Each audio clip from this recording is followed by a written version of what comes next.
Good afternoon, it's Ingrid, Customer Service. Here just giving you a couple of tips about poor customer service and why and how it damages a business. Now, businesses, they lose a lot more than they realize. It's not just about money. When you give poor customer service, you lose trust.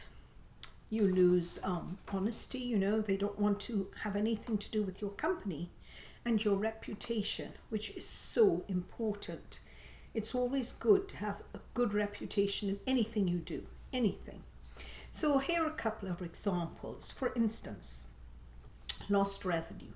Supposing you go to a restaurant, okay, and you go to the restaurant, you're standing in line, you're waiting, no one greets you. You don't have a reservation, but it's not busy. You're standing there and everyone's just walking up and down. They're not bothering with you. So you've decided, you're there with a friend, and you've decided if after another minute or so no one comes, we're going to leave. However, someone does come and they seat you, they ask you questions. They bring the water, the bread, and in the meantime, you and your friend, you're talking and you're looking at the menu. Okay, another 2 minutes goes past, no one comes to you to take your order. All right, apart from you coming in and you're standing there, when you actually get to the table, you're just sitting there, you're looking at the menu, but no one's bothering with you. Now, granted, they have poured your water, they've brought the bread, but again, you're still waiting. Now, when they finally take your order and you're waiting, at this point, you're a bit peeved. It hasn't gone that well, but you're not that great.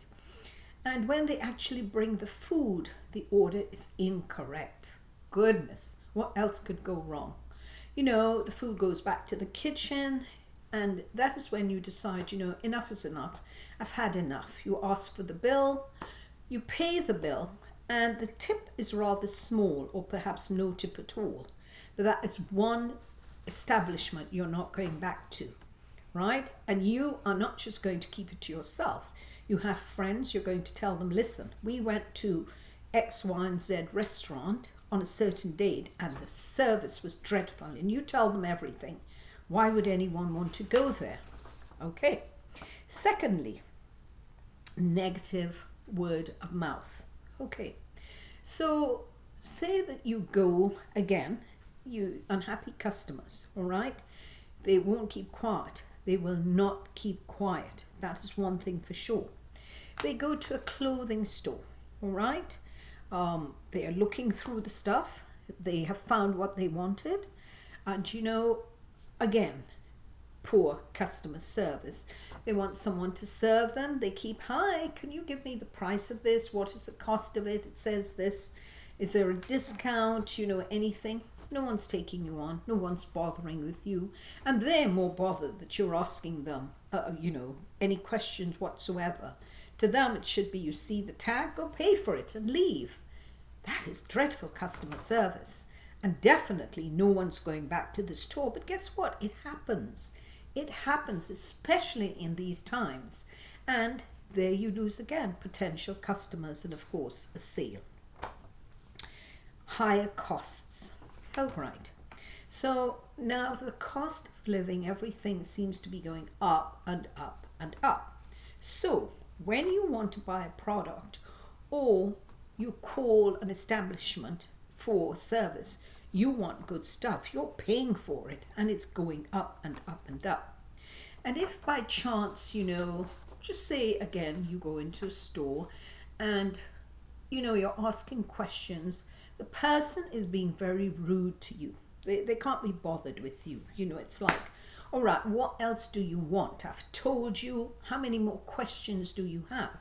Again, prices are going up. We want value for our money, what we're spending. It's not cheap.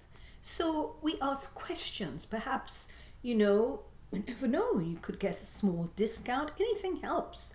But if people are being rude to you and can't be bothered with you and rushing you off, I'm not going back to that place. And I'm telling everyone, listen, do not go to that store.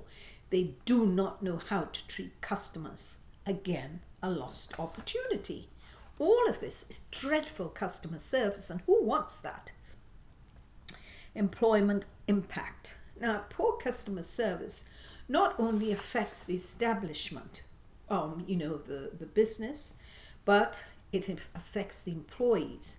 Because if employees keep seeing that, customers are not coming in, they're cutting back on hours because they don't have the sales because of how they're treated. The customers are treated when they come into the establishment or on the phone. So productivity has dropped. And these employees are not going to sit around. First of all, they're losing hours, and that's money being lost when they need a job that can pay their bills and, help in the house. So why should employees stick around? And do you know it costs 5 times as much to train employees, right, than to keep the ones that you have? If you know you have employees that are good, by all means do what you can to keep them. You don't want attrition classes all the time. The turnover is so high, you have to keep hiring and hiring. No, you don't want that. It costs money. So once again, people just take things for granted, but we really, really, really need to start looking at the way people are being treated, all right? And missed opportunities. Every customer who's treated badly, the best way to advertise is word of mouth. There's nothing more powerful than that. I mean, you can put out all the ads as much as you want, but people talking to one another, and by the time the story gets to the 20th person, it's a completely different story. But you know what? It's effective. It's still effective. So once again, businesses, employees, be careful how you treat the customers. They are your bread and butter. They keep the business going. And employees, we need the customers. Without the customers, we do not have a job. So if this has resonated with you, please click the subscribe button and click the link at the bottom, which will give you more tips on customer service. Bye for now.